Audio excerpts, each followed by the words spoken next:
राहील और रेहाना की यह कहानी सुनो।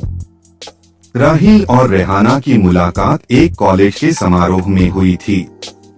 राहील अपनी शायराना अंदाज और गहरी आंखों से रेहाना के शांत और सौम्य स्वभाव पर पहली ही नजर में मोहित हो गया था।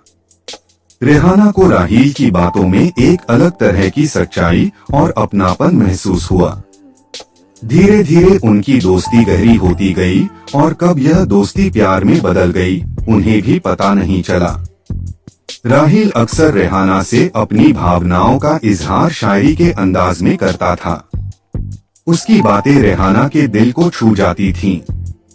रेहाना, जो आमतौर पर अपनी भावनाएं आसानी से जाहिर नहीं करती थी, राहील के साथ खुलकर हंसती और अपनी बातें साझा करती थी।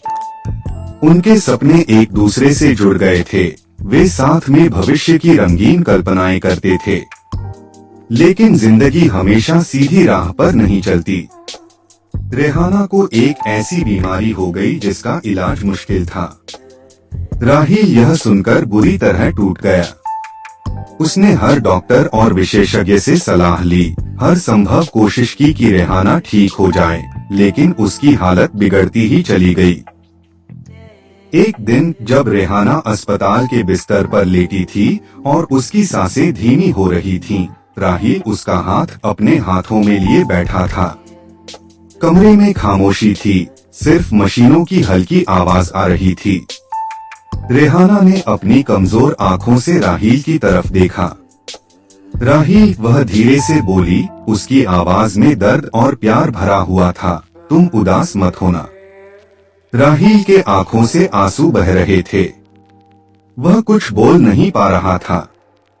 रेहाना ने अपनी बात जारी रखी, तुम हमेशा मेरे दिल में रहोगे। हमारी यादें, हमारी बातें, सब कुछ तुम्हारे साथ रहेगा। मुझे पता है तुम बहुत मजबूत हो। मेरी यादों को अपनी ताकत बनाना। राहील ने उसके हाथ को कसकर पकड़ लिया और अपनी पलकों से उसके हाथ को छुआ। मैं तुम्हें कभी नहीं भूलूंगा रेहाना, तुम हमेशा मेरे दिल में रहोगी। रेहाना ने एक हल्की सी मुस्कान दी और अपनी आंखें बंद कर लीं। कुछ ही देर बाद उसकी सांसें थम गईं। रेहाना के जाने के बाद राहील अकेला पड़ गया। हर जगह उसे रेहाना की याद आती थी, कॉलेज के गलियारों में, कैंटीन में, उस पार्क में जहां वे पहली बार मिले थे। उसका दिल दुख से भरा रहता था। लेकिन रेहाना के आखिरी शब्द उसके कानों में गूंजते रहते थे, तुम हमेशा मेरे दिल में रहोगे।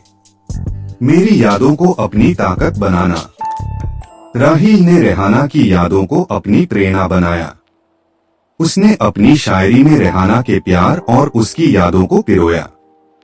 उसकी शायरी में दर्द था, लेकिन एक उम्मीद की किरण भी थी। उसकी शायरी लोगों के दिलों को छूने लगी।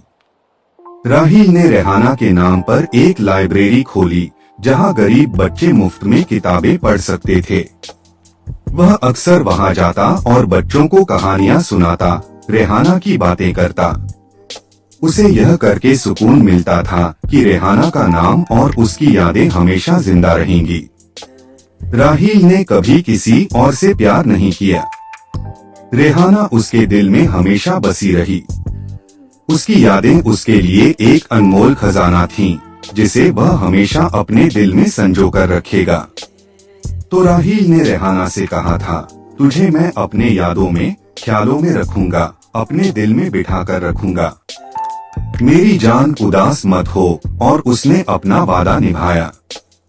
रेहाना हमेशा उसकी यादों और उसके दिल में जिंदा रही।